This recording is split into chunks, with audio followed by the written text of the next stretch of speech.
Bruce Beeler, and if you want to get a little hint of what you can see in this lost world, the website, bbcnews.com, I'm looking at the moment at a picture of a long-beaked echidnas. Fantastic. Whatever. Fantastic. It's a mole with spikes, but it's remarkable, I'm told. It looks great. Whatever it is. Now, it's semi-final day in the Africa Cup of Nations, with Egypt playing Senegal, Ivory Coast up against Nigeria. But how much interest is there in the Cup outside Africa? The World Today's Martin Vogel went to watch a match between two teams here in the UK, teams made up almost entirely of youngsters with African backgrounds.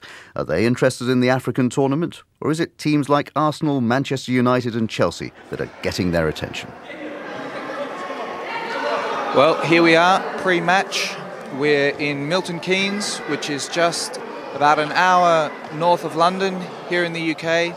And we're here to watch Africa United Milton Keynes play Africa United Northampton.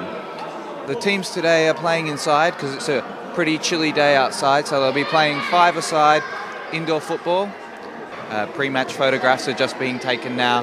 You can feel the excitement in the air. And it's kickoff here.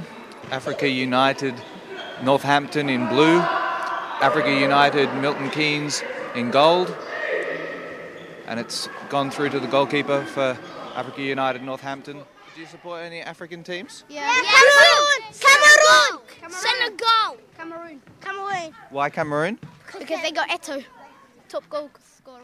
And most of them have been watching the Africa Cup of Nations matches. We need our skills now.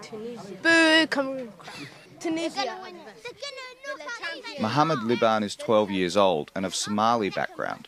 Like many of the children, he mainly watches the England Premiership games. His favourite team is Arsenal, but he's also got some views on the African national teams. I support Cameroon and Egypt because last year I went to Egypt for a holiday, and Cameroon, I think they're just a fascinating team with good players. Which game did you like, or who do you think's going to win? I think Egypt's going to win.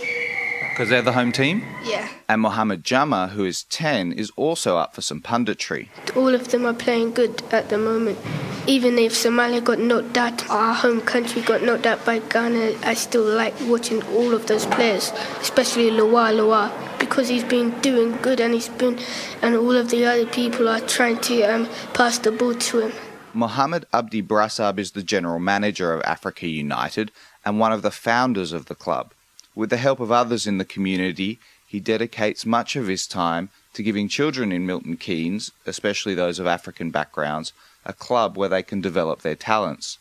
Mohamed would love to see one of his players turn pro, and he says watching the Africa Cup of Nations is just one more motivation for young players that share that dream. Oh, it's great. African Nation is going great. We just always watch it, like most of the youngsters as well. And it's a great, amazing. So many, especially so many Premiership stars just went there now. And that's why a lot of youngsters focusing to that games now. And that's the reason a lot of these guys are motivating, like you have and JJ Akoja. You have so many other players around, and that's the reason they're motivated. They want to be there now and show them like they could do it as well. And that report was by Martin Vogel. Actually, Julian Keane and I are looking forward to turning pro, aren't we?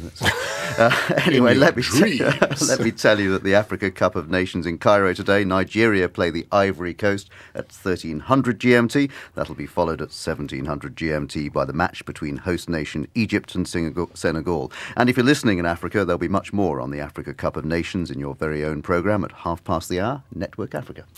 Now, the World Trade Organization will give a ruling later today on whether